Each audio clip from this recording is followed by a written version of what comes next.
Good morning, everyone, to Marketing Matters. I'm Sarah Touchstone, Landmark Title's social media marketing strategist and educator, bringing you the best in real estate marketing every Wednesday at 10 a.m. And we are super excited today because not only are we talking, obviously, real estate marketing, but we are talking about a new tool that is available to you as partners with Landmark Title. What tool is this, you ask? It is Altos Market Research. The market is so crazy right now. Buyers and sellers are nervous. They don't know what's coming. They don't know what to expect. However, we've got the research analysis to show them what's going on. And that's exactly what we can do with Altos. So we've brought an expert on today. This is Jessica, and she is from Altos. So who better to talk to us? And she's actually talked to all of us on the sales department before about it. So reach out to your sales team because they have this product available. But Jessica, let's talk a little bit more about it so that we know exactly what this is and how we can really leverage it when our agents are out there on the ground dealing with clients. All right. Well, thank you for having me. It's great to be here. So for those of you who've heard me talk before, awesome. If you haven't, welcome. So Altos Research. Yes, I'm going to go ahead and share my screen.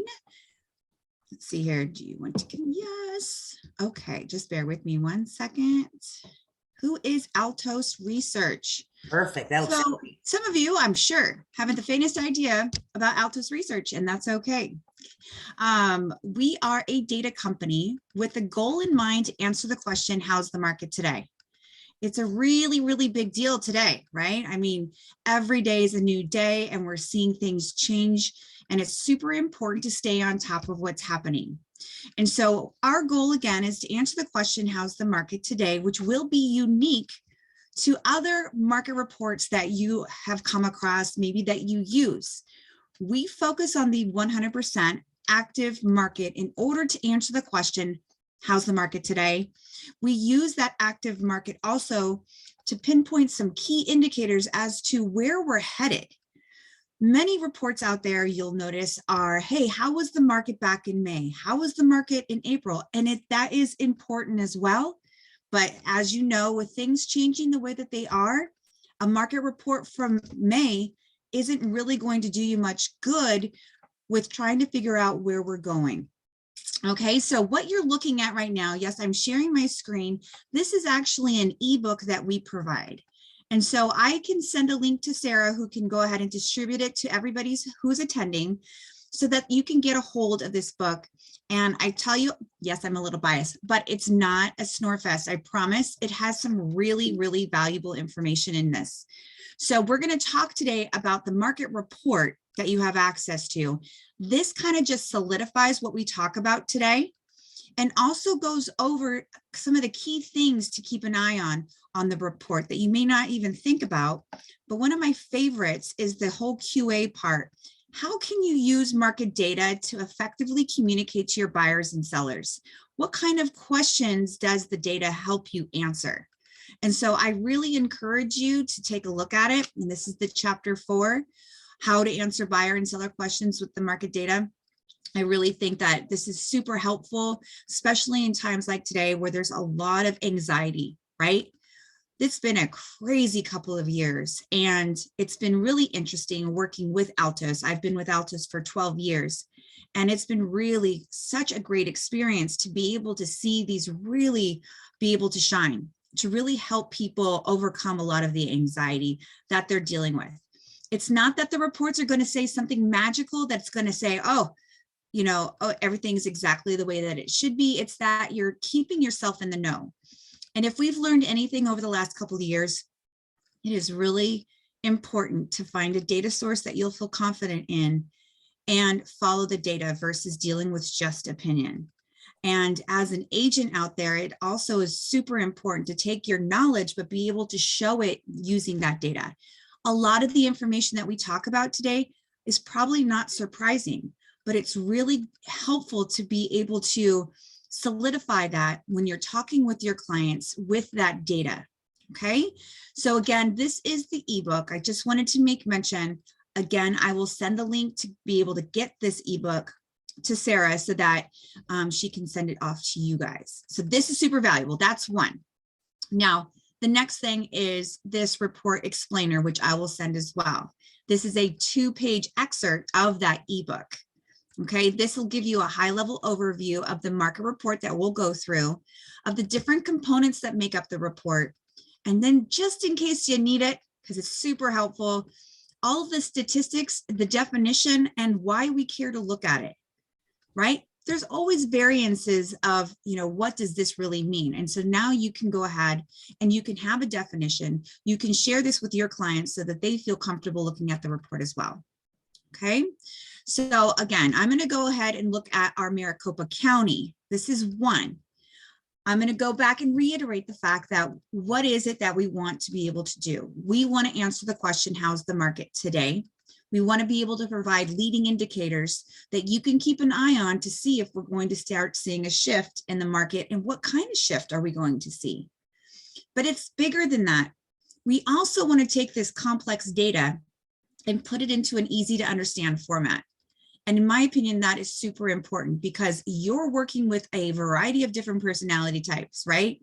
You're going to have those folks who are super into data and you want to be able to support them, help communicate with them, but then you're going to have the flip side of those who are super intimidated by data. But yet in both scenarios, it's really important that they stay up to date with what's happening in the market. Okay. Now, with Altos, we like to be a little bit more localized. What you're seeing here is, in fact, a Maricopa County. So how's the market for Maricopa County? That's great. And it's good to start broad, but that is pretty broad.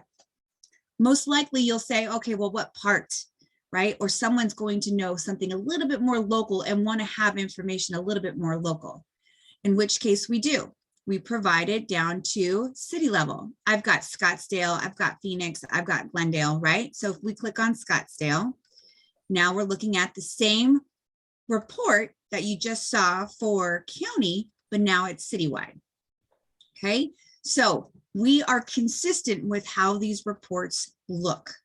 It's super important based on that second goal of taking the complex data and putting it into an easy to understand format.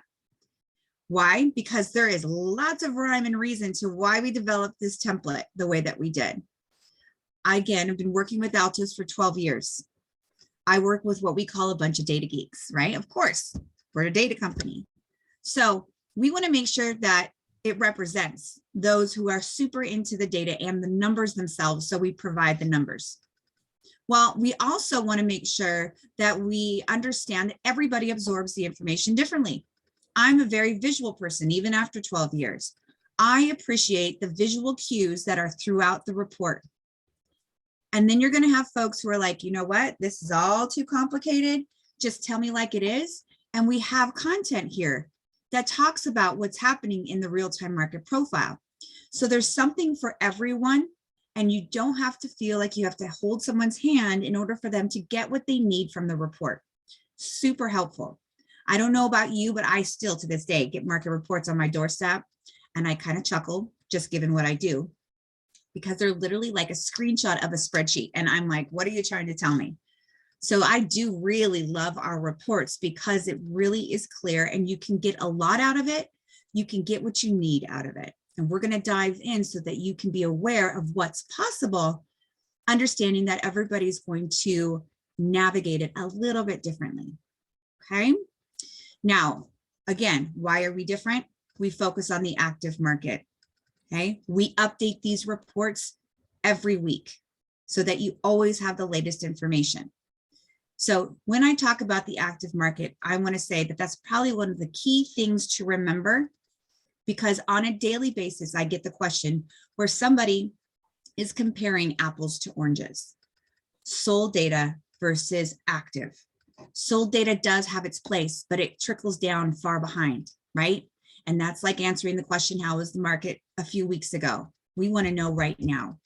And so I want to emphasize that the inventory count that you see here is the 100% active market. Therefore, we exclude pending and contingent from our data set. That's an important thing, right? The last 2 years have been a whirlwind. We had COVID hit. We thought, oh, everything went to hell in a handbasket real quick, but not real estate. It took off like gangbusters. Inventory took a nosedive. I mean, it's just been crazy, right? So everything was fine until inventory took that nosedive. And all of a sudden you do an inventory check, then remove pending and contingent, and whoo, you got nothing, right? So it was definitely an interesting movement. And now we're seeing an uptick in inventory, which is something we need as well, right? We had buyer fatigue. It was just really challenging. So again, when you're looking at inventory here, remember it is 100% active, excluding pending and contingent.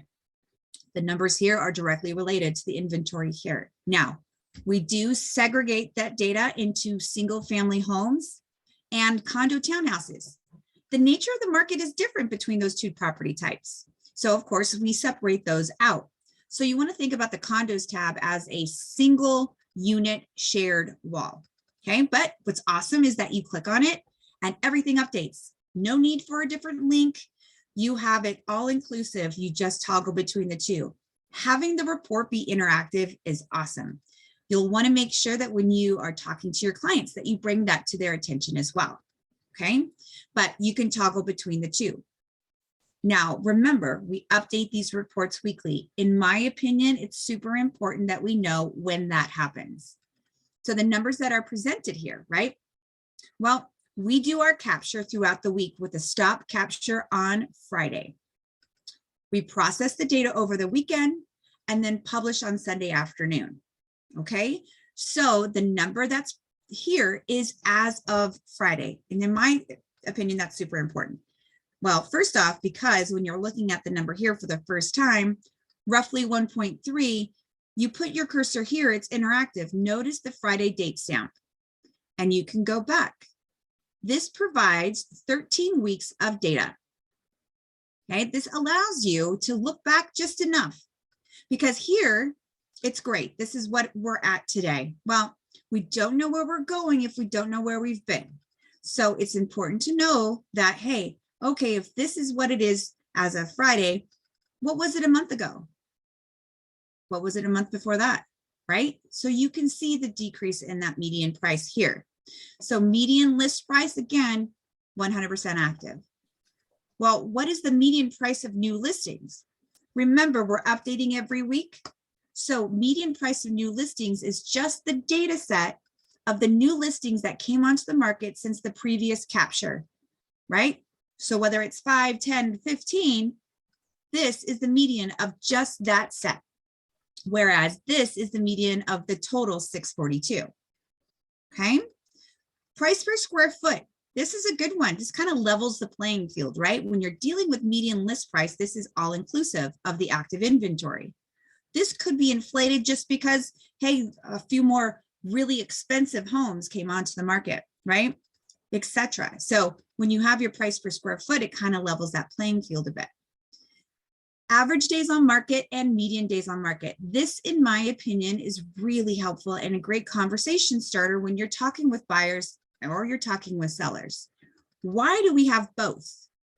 Well, average days on market is the go-to for most folks, right? You've got buyers, you've got sellers. This is the advertised statistic. So right here, it says 37. Now, what we found over the last couple of years, especially with the inventory crash, right, is that no matter where we looked, because we have nationwide coverage, no matter where we looked, there were stale pieces of inventory. I like to call it the pink elephant in the room, the one that nobody wants and everybody ignores, but it sits there and accrues the days on market, therefore inflating this number to where it really doesn't represent what's currently happening in the market. Now, for Scottsdale, the gap is not that big, but I live in Los Gatos, California. I've had this number be 130 and this one be 7. That is a key indicator that, hey, there are stale pieces of inventory here. And if I thought I had 120 days on market, but I really only had 7, this allows you to open the doors to the idea that, hey, median days on market really does a better job of representing what's happening in the market. Okay, so if there is a huge gap between the two, that's an indicator of stale inventory. You don't want your buyers to think that they have a lot of time on their hands, right? When in fact they don't. So this is one that you can talk through. Now, one of the key things today with these reports, one of the key things a couple of years ago when COVID hit too, was, hey, what are the key indicators that we can keep an eye on to see if we're going to see a shift in the market?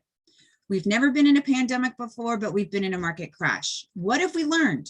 Well, we've learned that there are two statistics. One is price decreased. The other is relisted.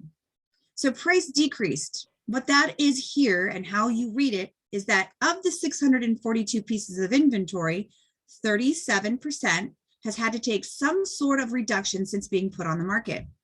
Okay. Well, it's also important that we use our report explainer, which documents this, that 35% is the norm. Okay, so 37%. All right.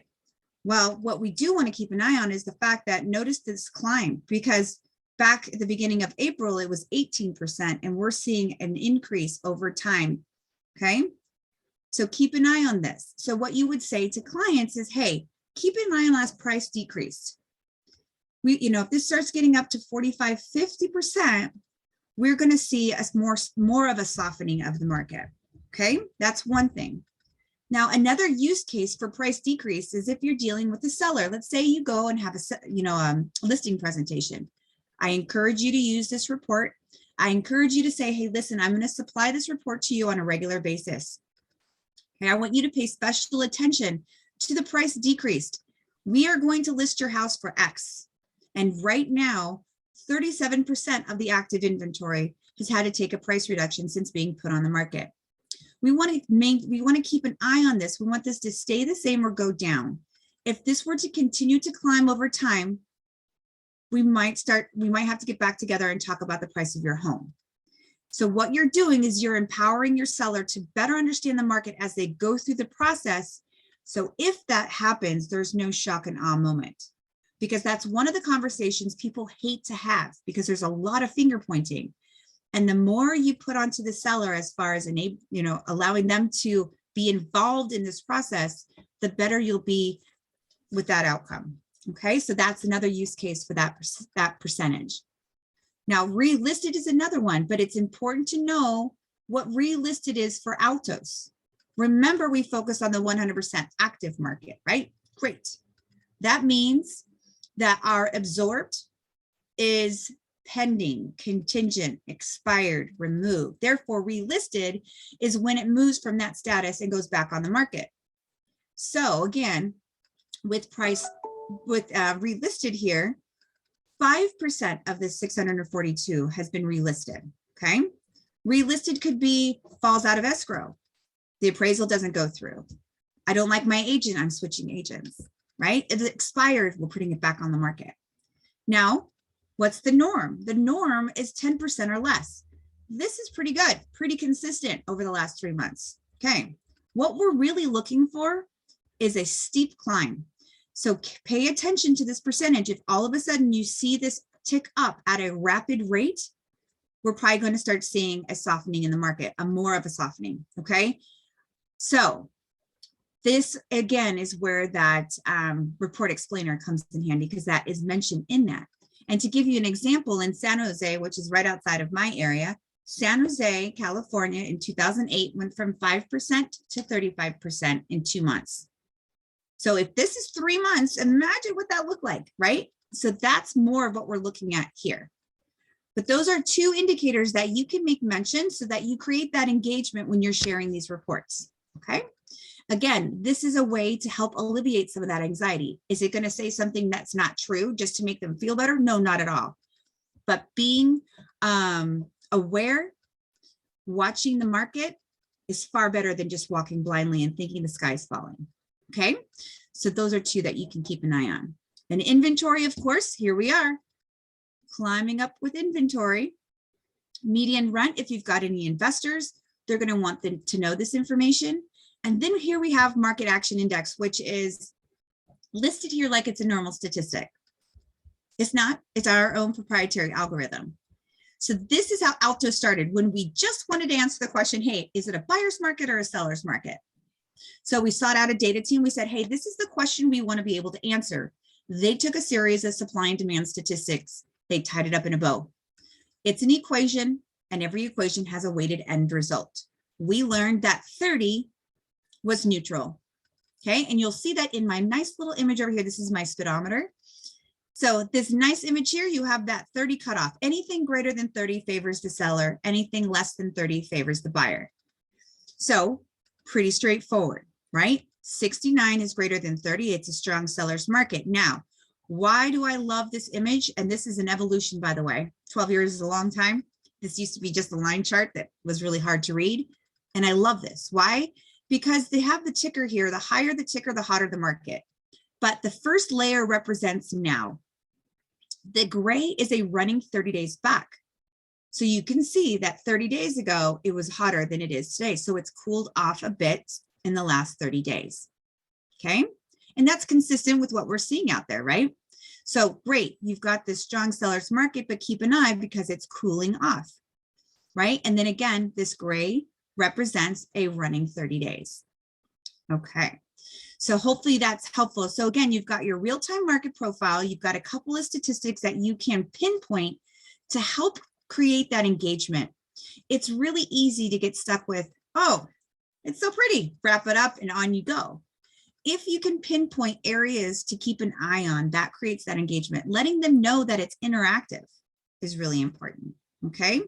And so that is something that you can do with these reports.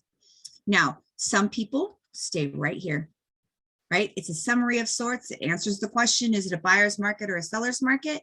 But what's really great is that if you've got clients who are interested in the data, maybe you've got clients who are anxious, maybe you have folks who want to be in the know before everybody else. That's where these charts in the center of the report really shine. And I'm going to share with you a couple of things that are really important that you may not be aware of if you've been using the reports, and hopefully shed some light. When you go to the center of the chart, you'll notice that we've got our median list price. We no longer are focused on 13 weeks. We are now looking at 3 years worth of data. We update the reports on a weekly basis. So of course it's going to be noisy. So this dotted line is that weekly update. You could put your cursor over it and follow that line. Well, we wanted to make sure that we create some smoothness. We know that there's lots of noise from week to week. So we wanted to create a trend. What is the trend? Because it can be so noisy, we want to have that trend. So what we do, remember the 13 weeks, that's the 90 days. So this is the 90-day average to create that smooth line. What a lot of people don't realize is that you can deselect that noise, remove the 7-day, and focus on just the trend. The trend here has a diamond at the end, which represents now. This diamond represents a year, same time last year. Okay, great. And then the year before that. So remember, 2020, woohoo, everybody moved from California, right? And then you have this line there. Take a straight, take a pencil, do a straight line.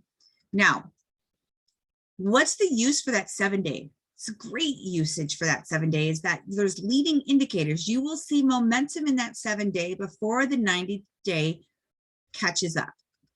So this is implying that prices are decreasing. Okay, what is the 7-day? Yep, it's continuing to decrease. Now, this could have popped back up and the trend would still indicate prices going down. So you will see the momentum of leveling out. If this pops up, pops down, pops up, pops down. Right now, it's a downward turn in that median price. Okay, so that is just one chart. So another thing that you can do, if you're not interested in 3 years, because it's a long time, you can come to the end of the line here, hold down your mouse, drag this back to wherever you'd like. So if you want to go back just 1 year and talk about what's happened in the last year, here you go. Okay, so you can zoom in and you can have conversation about just the last year if that's something that you'd like to do, and then reset.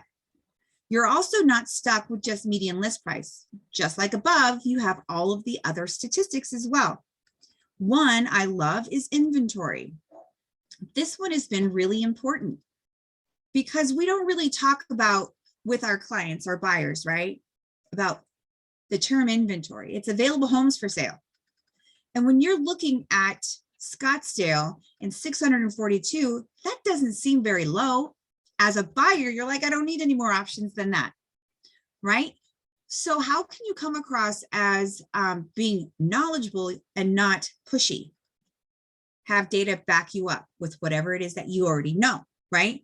Inventory, this is such a great image to share.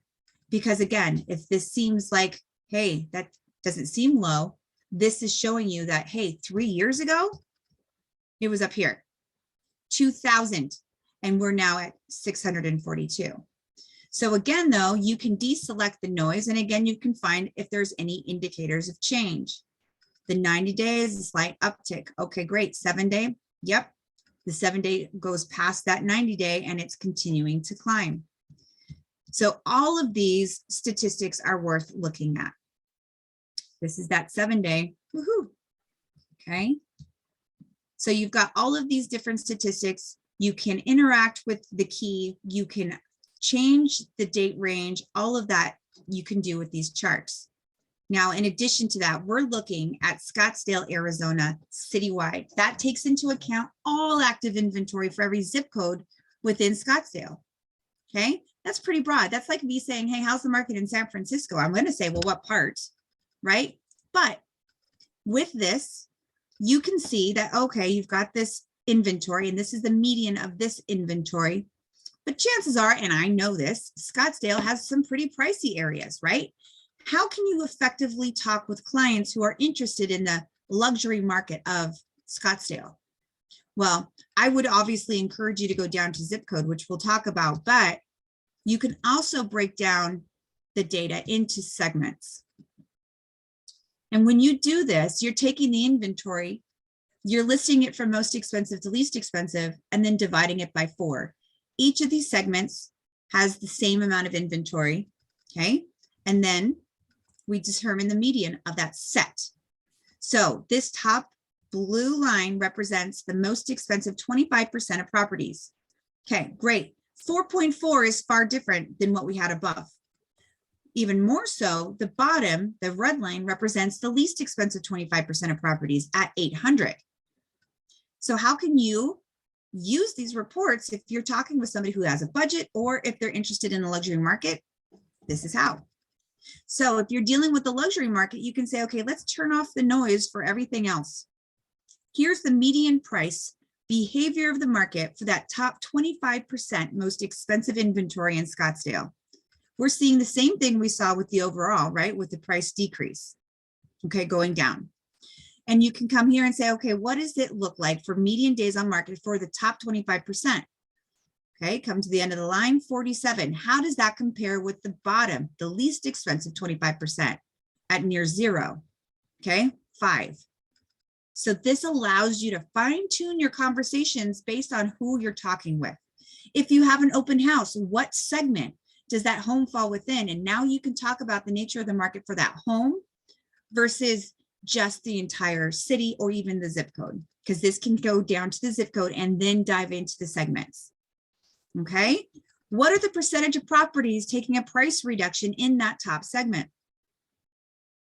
Okay, we'll come up here and it's 24. So it's just really great to be able to do this. How does that compare here? Neck and neck. Turn them all back on. And now when we talk about this market action index, again, this is taking into account all of the active inventory. Well, we rerun that algorithm on each segment if you break it down by segments here and do the market action index. So those most expensive 25% of properties are at 39, slight seller's market. Whereas the red line, which is the least expensive 25% of properties, are up here at 91, far hotter than 69. So it's just a really great way to see the differences between those segments. So just like When you look at a city and you look at the data for the city, it's much different than looking at each zip code, because every zip code can behave differently in the market. Well, every segment can behave differently in the market, and this allows you to talk through that. It's also a great segue into our market segments table here. What this allows you to do is to help set expectations. Up above, notice this says 90-day. If it were the 7-day, we'd go blind, okay, with all of those lines. So this is the trend. Well, the market segments table is the latest. It is the 7-day mark. So this takes into consideration this specific 642. List it from most expensive to least expensive, divided by 4. This is the median for that top segment. This is the median for that bottom segment. What's awesome is that this helps set expectations. This is great for open houses, because if you can pinpoint what segment they fall within, take this report, print it, highlight it, and now you can talk about the nature of the market for that home, which is huge, okay? So now if I'm here and pretend I'm a buyer and I say, hey, 750 is my max, okay? What can I expect in Scottsdale? Well, you can expect roughly 1,700 square feet, smaller lot size compared to others on the market, 3-bedroom, 2-bath, a 42-year-old home, okay? This new column goes back to the new listings, right? So this new column represents new listings that came onto the market since our previous capture in this segment. Add up this column, and those are the new listings that came onto the market since our previous capture. And then up above is the median for that total data set. This absorbed, really important to remember, pending, contingent, expired, removed is when it falls into our absorbed category. Okay. And how long does it take from it to go from new to pending? 14 days in this segment, 35 in this one. Okay. This allows you to pinpoint, hey, this particular segment is moving quicker than another. You may have to move quicker if this is the segment that you fall within, and you are helping them make better decisions, because again, this overall up here may be different than their particular segment. They may feel they have more time on their hands if they look at the overall real-time market profile versus the specifics of their budget or whatnot, okay? So that's that. So hopefully that's helpful with describing what these market segments can do, how they can be helpful. Another scenario is, hey, 750 is what my max is. And you tell me 1,700 is what I can expect, but I have a 5-person family and I need at least 2,500 square feet.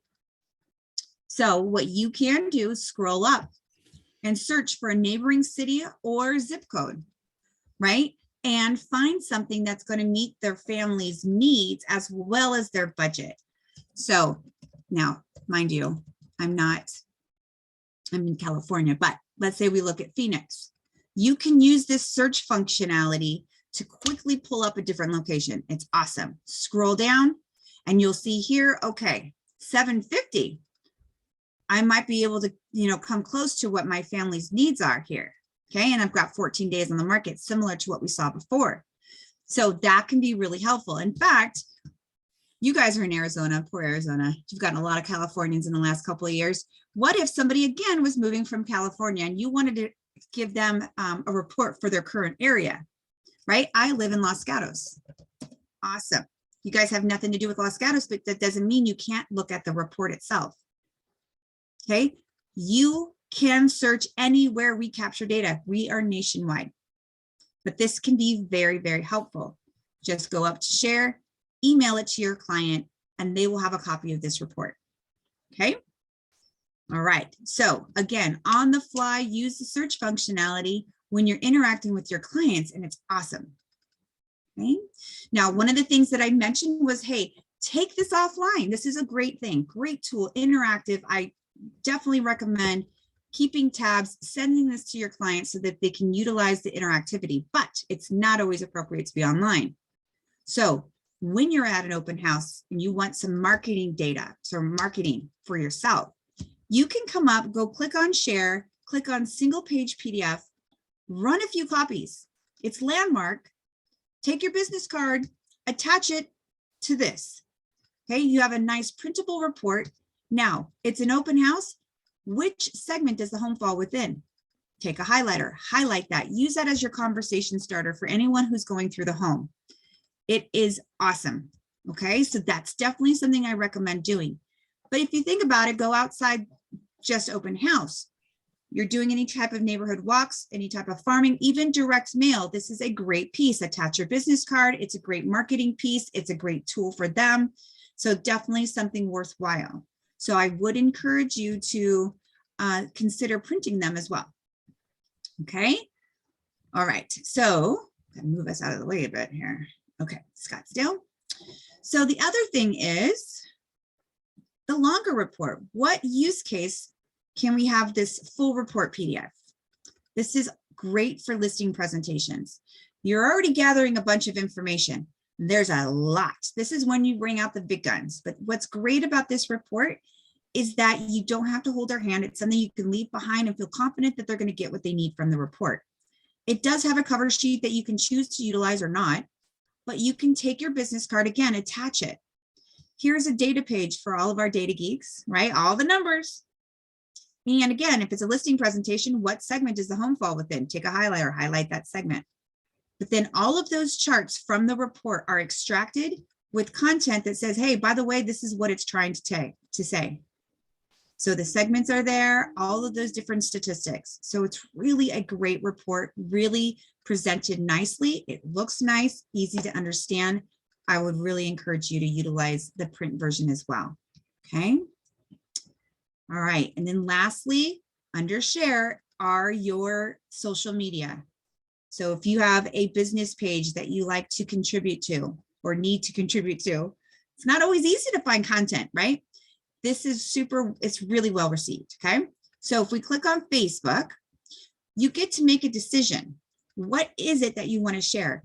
And so because the chart that's we're currently looking at is displayed, this is what comes up. So you can choose your statistic and then choose your chart. There's also the market profile, but I like the market action index because it's pretty straightforward. It's clear and really well received on Facebook. You click on share and voila, it's in my Facebook. I'm on my computer. So it would be the same for you. You can do it on your personal page. Great. You can come here and you can do it on a page that you manage, which my business page, Lucky Real Estate. And all you do is you put your call to action here. And I'm always talking about, you know, the fact that what is your goal? Is your goal to create conversation within your business page? Is your goal for them to subscribe to receive the report? What is the goal? So if your goal was to create conversation, you can say, hey, now that we're headed into summer, it's still a strong seller's market in Scottsdale. Click the image below because this is an active image. Click the image below to view the full version of the report. What do you anticipate happening over the next couple of months? And right now, that's a good question. You can see the cooling here. What's gonna happen over the next couple of months? What are people's opinions? And that's a good driving conversation within your business page. Okay, so definitely take advantage of that. Is it automatic? Nope. You need to go to the actual report. You got to click on share, click on Facebook. Sometimes I recommend, you know, putting a note on your calendar. Don't forget to do X, right? Because weeks just fly by, but it's definitely worthwhile. And again, it's well received on Facebook. LinkedIn has up and coming as well, so you can do it there too. Okay. So hopefully that's helpful. Again, you've got the search functionality where you can search anywhere. You've got citywide, zip code specific. It's separated by single family homes and condos. This is a great summary of sorts of how's the market. You can tell stories using the different charts that are available to you. Use the segments or not. Zoom in.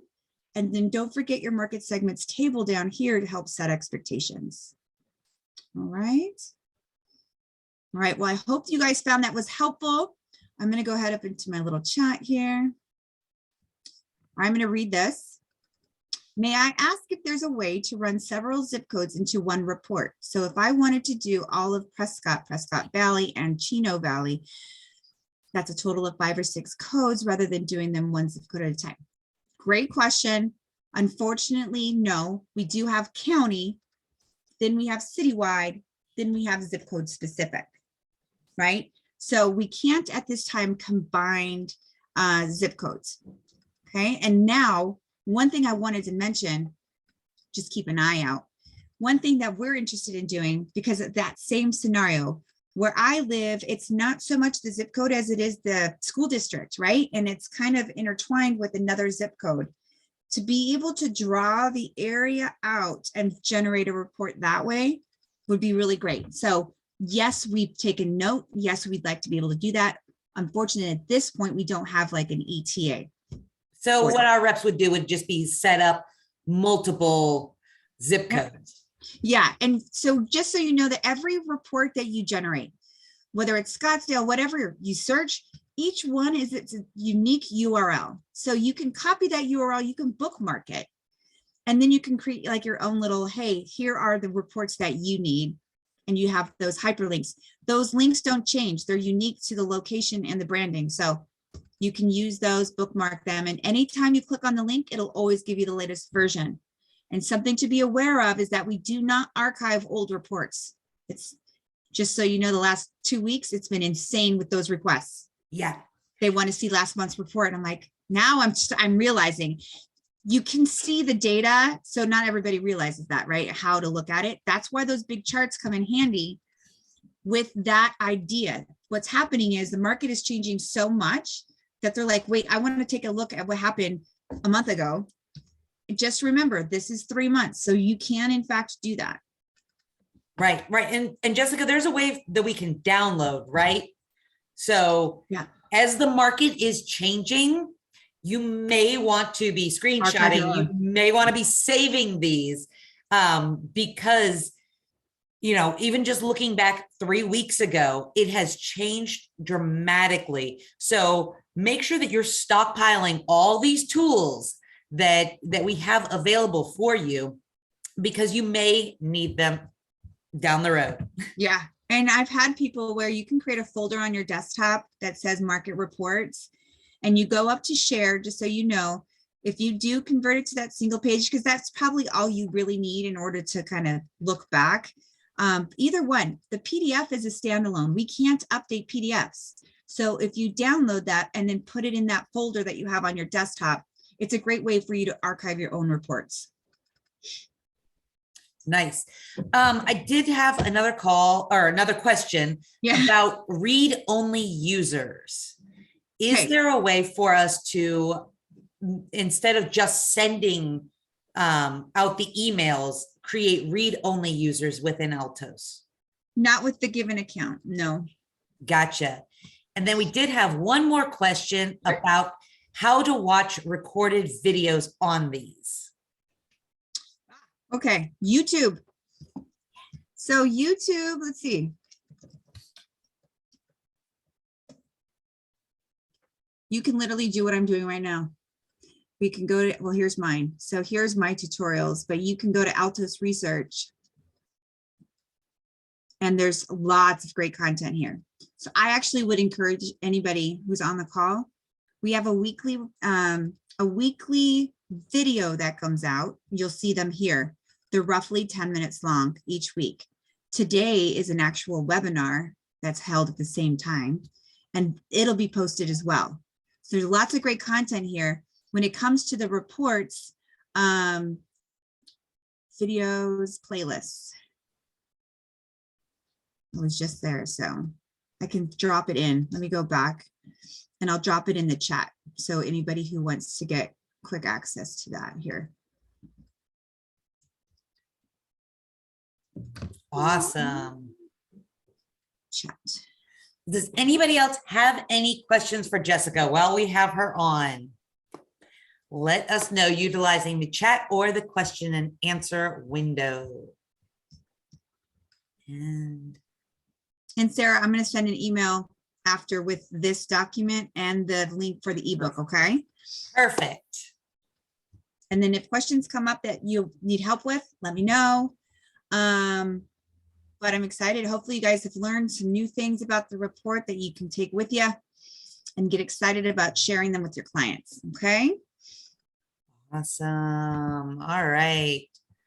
I think that's all for you sharing on the screen. Yes. Correct, Jessica? Yep, we're good.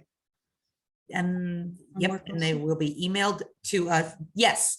What Jessica sends to me, I will send out to our business development managers. So I do send them a list of everybody that was on the webinar, but definitely make sure to reach out to your business development managers directly to get copies of all of this. And then we're going to wrap up today with just a few other classes that we have coming up. So once again, let us know if you have any questions. Let's see, what's today, the 15th. So tomorrow, the 16th, we have, thank you, Jessica. Bye. We have a solar CE class coming up. This is with Tara. So if you would like to get these CE credits, let us know. This is a Zoom class. So get registered and attend that tomorrow, 9 to 12. And then next week, next Tuesday, I'll be going up to the Prescott area, or we may end up doing these on Zoom, depending on how registration goes. But we've got a Canva class. We love doing Canva, digital design. It's an amazing tool for you. Reels. I talk about Reels all the time. So if you want to learn more about Reels, that's going to be going on Tuesday as well. And then we have a GIF party and happy hour scheduled at 1:30. Come make your custom GIFs just like I've got right there. That's a GIF, little animated moving movies that you can put on your flyers, on your digital marketing, on your stories. Super fun and creative. Then we have Tara coming back again. So we've got 2 classes with Tara this month. This one's going to be at the end of the month on Tuesday, the 28th. And this is going to be from 9 until 12 as well. So if you miss the solar class tomorrow, guess what, guys? Hit it. Ooh, excuse me. The second week. Let me know if you would like to register for either of these classes. And this one is actually going to be in person. So if you don't like Zoom classes, guess what? We've got an in-person class. And then also at the end of the month, we've got Realtor Wingman Boot Camp. This is coming up on the 29th.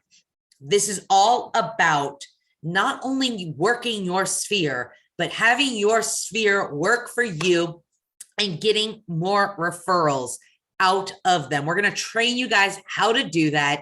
This is an hour-long class, which we follow up with a 6-month mastermind. Yes, it's an entire program. So please join us on the 29th. This is going to be in Scottsdale. It's a great class. I've done this before. Tom is hosting it.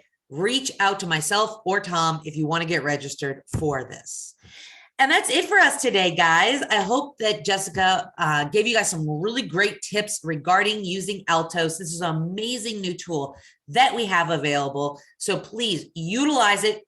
Reach out to your business development managers for the information today, as well as getting signed up with those cities, those zip codes, and getting those market reports so that you can be the real estate agent in the know.